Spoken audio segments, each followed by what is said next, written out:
to my channel BioSchool. I am your educator Himani. This is the second lecture of the amino acid from the biomolecules playlist.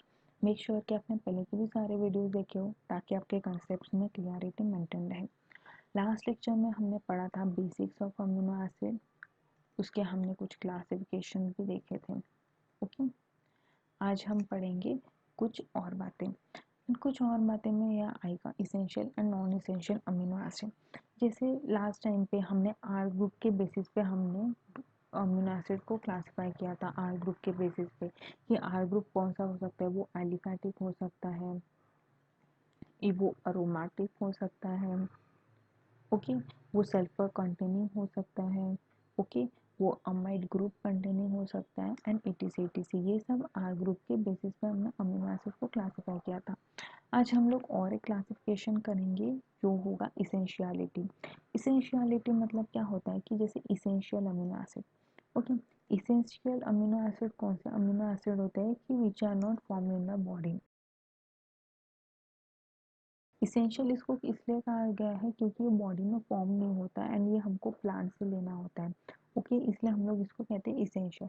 Non essential मतलब क्या होगा कि ये essential amino acid नहीं है क्योंकि ये हमारे खुद की बॉडी में बन जाते हैं, ये हमारे खुद की बॉडी में बन जाते हैं, इसलिए हमको इसको प्लांट से लेने की कोई ज़रूरत नहीं होती है। इसेंशियल वो होते हैं कि जो हमको आउटसोर्स से लेना होता है क्योंकि हमारे खुद की बॉडी में नहीं बनती है। एंड ये conditionally non essential, conditionally non essential मतलब ऐसा होता है कि कुछ कुछ प्रोटीन्स जिस अमाउंट में बनना चाहिए उस अमाउंट में हमारी बॉडी में बनता नहीं है, इसलिए वो हमको प्लांट से लेना होता है। ओके, फॉर एग्जाम्पल जैसे arginine, okay, arginine for example अगर हमारे बॉडी को चाहिए 100 mg per day, okay, suppose हमारे बॉडी को चाहिए 100 mg पर डे, पर ये बॉडी सिर्फ 50 mg बनाता है, हमारी बॉडी सिर्फ 50 mg बनाता है, ओके, तो ये बाकी का 50 कहाँ से आएगा, बाकी का 50 mg आएगा प्लांट से, ओके, मतलब जिस अमाउंट में अमीनो एसिड बनना चाहिए उस अमाउंट में अमीनो एसिड बनता नहीं है बॉडी में, इसलिए जो रिमेनिंग अमाउंट है वो हमको आउटसोर्स से लेना होता है। तो इसेंशियल में कौन से अमीनो एसिड होते हैं, इसेंशियल में आता है histidine, isoleucine, leucine, lysine, methionine, phenylalanine, threonine, tryptophan, valine, ये सब इसेंशियल में आता है। नॉन इसेंशियल में आता है alanine, asparagine, aspartate, glutamate, serine, okay. Conditionally non essential को हम लोग सेमी इसेंशियल भी बोलते हैं, सेमी इसेंशियल भी हम लोग बोलते हैं। अब ये सेमी इसेंशियल में कौन सा आएगा, arginine, cysteine, glutamine, glycine, proline, tyrosine. Next हम लोग कुछ अमीनो एसिड्स को देखेंगे जिसके ऊपर हमारे क्वेश्चंस आ सकते हैं। तो फर्स्ट है ग्लाइसिन। ग्लाइसिन एक सिंपलेस्ट अमीनो एसिड है, ओके।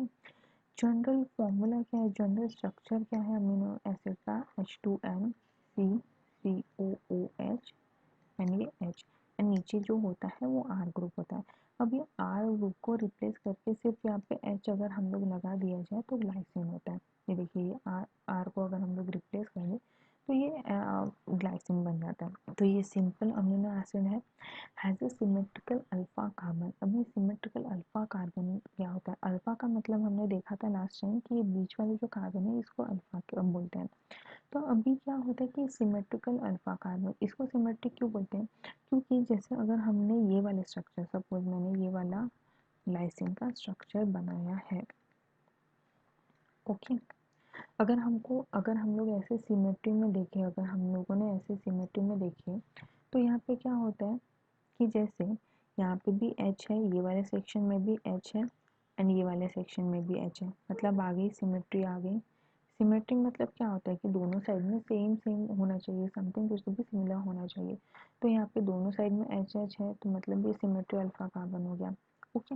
एंड बाकी के जो अमीनो एसिड है वो असिमेट्रिक होते हैं। मतलब ये भी क्वेश्चन का पार्ट बन सकता है कि सिमेट्री मतलब 20 अमीनो एसिड में से सिर्फ एक ही अमीनो एसिड है जो सिमेट्री है एंड वो है ग्लाइसिन, बाकी जो सारे अमीनो एसिड है वो होते हैं असिमेट्रिक। एंड ये नॉन एंड ग्लाइसिन क्या होता है कि non existent optically active form.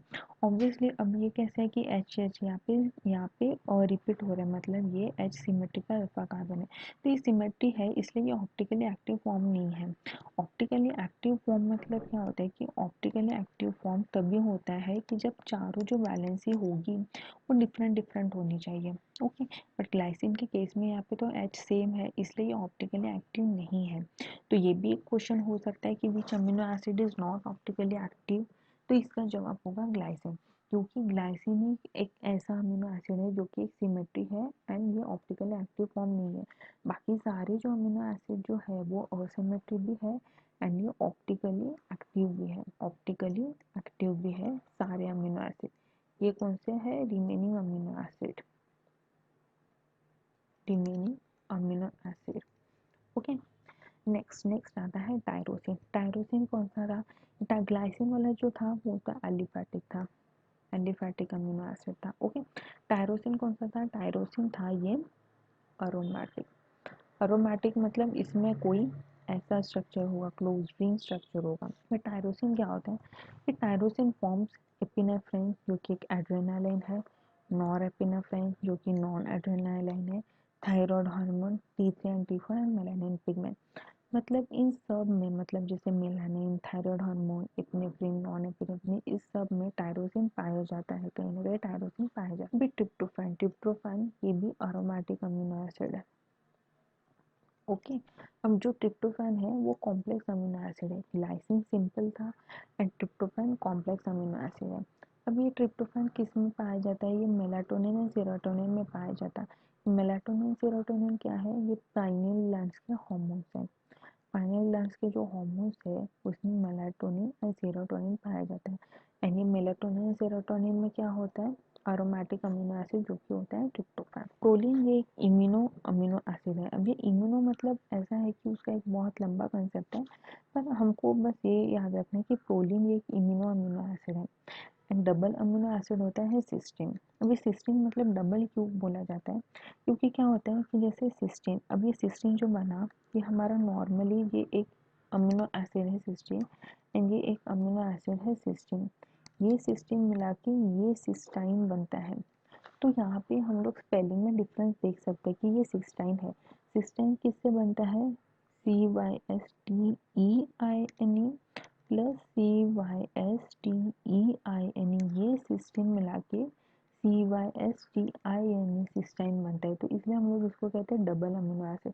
Double amino acid क्यों? क्योंकि ये वाले सिस्टीन है, ये वाले सिस्टीन मिला के सिस्टीन बनता है एंड इन दोनों के बीच में सल्फर होता है, यूजुअली एक सल्फर होता है, इसलिए तो सिस्टीन को हमने सल्फर कंटेनिंग अमीनो एसिड बोला है। ये दोनों जो सिस्टीन सिस्टीन है वो सल्फर से जुड़ जाता है एंड ये सिस्टीन बनाता है। ओके, नेक्स्ट अभी पेप्टाइड बॉन्ड। अभी हमने ये देखा कि अमीनो एसिड जो होते हैं वो लिंक्ड होते हैं किसी चीज़ से, कोई बॉन्ड से लिंक्ड होते हैं। जैसे ये वाले तो सिंगल अमीनो एसिड्स है, पर ये जो पूरा मिला के ये प्रोटीन है। ओके, अब प्रोटीन किससे बनता है? मतलब अमीनो एसिड बेसिकली क्या है? Amino acid is the building blocks of protein. अब ये तो बेसिकली प्रोटीन से नहीं, ये अमीनो एसिड है, बट ये अमीनो एसिड किससे लिंक किया जाता है? ये लिंक किया जाता है पेप्टाइड बॉन्ड से। पेप्टाइड बॉन्ड क्या होता है कि amino acid are attached by the peptide bond which is CONH bond. अभी CONH बॉन्ड क्या है वो हम लोग देखेंगे। First amino acid is called as N terminal amino acid while the last amino acid is called as C terminal amino acid. Peptide bond is formed by removing H2O, OH from one amino acid and H from adjacent amino acid। अभी जैसे ये यहाँ पे first amino acid है and ये यहाँ पे second amino acid है। अब यहाँ पे क्या बोले हैं कि एक अमीनो एसिड से OH निकलेगा। ओके, एक अमीनो एसिड से OH निकलेगा एंड एक अमीनो एसिड से H निकलेगा। एडजेसेंट होने चाहिए दोनों, एक से H निकलेगा। अब जब ये OH एंड H निकलेगा मतलब ये क्या हो रहा है कि H2O फॉर्म हो रहा है, मतलब ये वाटर निकल रहा है। तो बेसिकली क्या होता है कि पेप्टाइड बॉन्ड के फॉर्मेशन में H2O रिलीज होता है, वाटर रिलीज होता है एंड वाटर रिलीज करने के बाद ये वाला बॉन्ड फॉर्म होता है। ओके, जैसे यहाँ पे COO है, COO, यहाँ पे NH है, यहाँ पे NH, मतलब CONH ये जो है एलिमेंट्स वो बॉन्ड फॉर्म करते हैं, वो जुड़ जाते हैं एंड इसको ही पेप्टाइड बॉन्ड बोलते हैं। तो पेप्टाइड बॉन्ड बेसिकली क्या होता है? पेप्टाइड बॉन्ड होता है CONH, CONH को ही हम लोग पेप्टाइड बॉन्ड कहते हैं एंड हमने ये देखा था जो कि जैसे हमने मॉलिक्यूलर बेसिस ऑफ इनहेरिटेंस में जैसे हमने देखा था कि डीएनए में कुछ ये होते हैं लाइक कुछ पोलैरिटी होते हैं, जैसे 3' 5' जैसे हम लोग डीएनए में आरएनए में कंसिडर करते हैं। तो वैसे ही प्रोटीन्स में, प्रोटीन जैसे अमीनो एसिड का बनता है तो प्रोटीन्स में कुछ पोलैरिटी होते हैं। तो वो पोलैरिटी कौन सा होता है, जैसे एन टर्मिनल होता है एंड सी टर्मिनल होता है। तो जैसे यहाँ पे बोला है कि फर्स्ट अमीनो एसिड को हम लोग एन टर्मिनल अमीनो एसिड कहते हैं एंड लास्ट अमीनो एसिड को हम लोग सी टर्मिनल बोला जाता है। एंड ये एन एंड सी क्यों होता है, पोलैरिटी की वजह से। जैसे ये वाले इसको हम लोग एन पोलैरिटी देते हैं एंड इस वाले इसको सी पोलैरिटी देते हैं।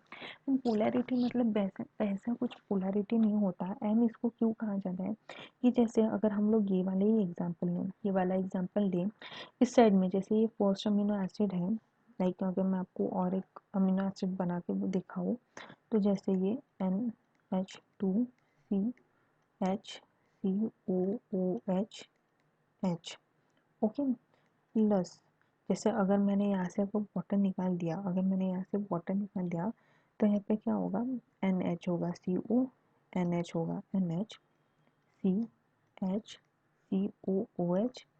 NH होगा। तो CONH ये वाला तो बॉन्ड बन गया, पेप्टाइड बॉन्ड बन गया। एंड ये एन टर्मिनल एंड ये फर्स्ट अमीनो एसिड है एंड सेकंड अमीनो एसिड है। फर्स्ट वाले को एन टर्मिनल क्यों बोलते हैं, क्योंकि यहाँ पे टर्मिनल पे एन है, अमीनो ग्रुप का एन है ये वाले टर्मिनल पे, इसलिए हम लोग एन टर्मिनल कहते हैं।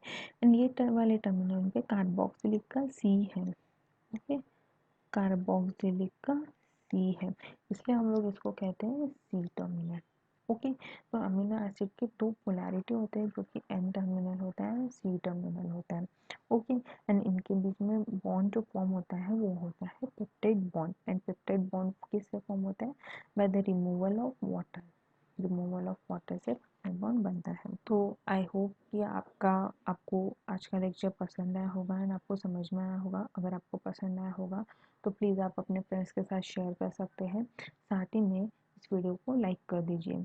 बेल आइकन को प्रेस करना ना भूलें अगर आपको अपकमिंग वीडियोस के बारे में नोटिफिकेशन चाहिए होगा तो। एंड चैनल को सब्सक्राइब करना ना भूलिए। Will meet you soon in the next video. Till then keep learning and keep growing. Thank you.